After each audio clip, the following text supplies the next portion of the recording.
probably the one who reported me. Maybe. He didn't seem happy. I'll call you back. We're on some hood rat shit. You are hood rat shit. I'll explain later. I'll call you back.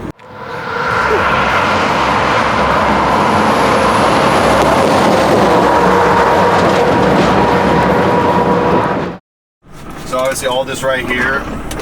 So this is the fifth wheel slide plate. That's regen. That's suspension dump. This is the lock your diffs right here. Turn off traction control. Right here's your dome light above you. All that lights, bunk heater stuff, cabin AC. What's up? It's Backpain 4. It is the, I would have to say, the third most expensive vehicle I've ever drove on the touge spiritedly.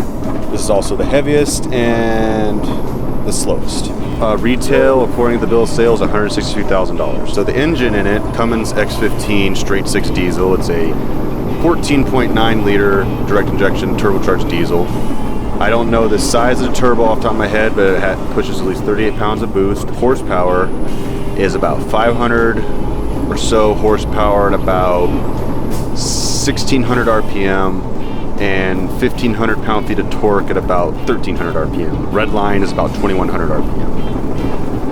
It has a 12-speed Allison automatic transmission, 12 forward gears, 2 reverse gears.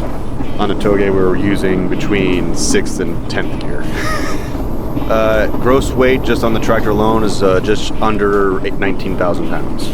Tire size is 295, 75 by 22.5. We got 10 of them on the rig.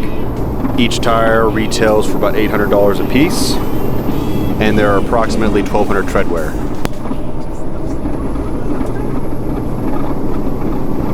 Alright, so starting here, we're coming off just from Four Corners, going downhill backside.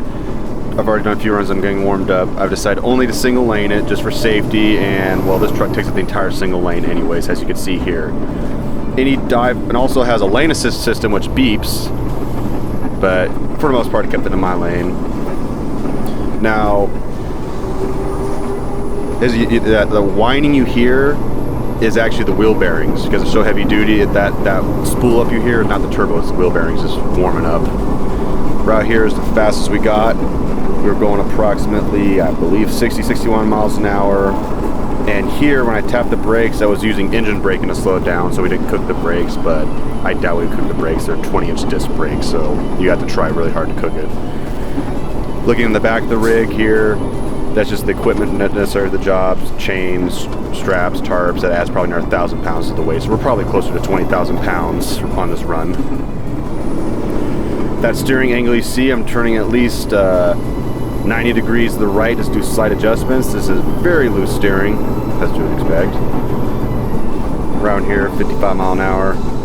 It's not even trying. Like, I'm pretty much having the pedal floored the entire time, and it's just idling. I don't know if you can see the tachometer on the left. Yeah, we're just about idling. The screen you see on the right is just the work tablet. Just ignore that. 6 mirrors, so I have plenty of, I can see exactly what traffic I'm holding up. I wish it was a stick, it would be a lot faster, but you know, the automatic doesn't do too bad. And it was surprisingly agile through some of these corners, which shocked me and probably shocked the passengers that if they were able to actually stand upright. Let's see, coming through here, I was kind of like the visibility. It's weird, I've never been this high on backside, so like when you're at least 10 feet higher off the ground and on a Miata, it's very hard. Up here we go. So this flyby here is about 60 miles an hour. That whining you hear is just the wheel bearings.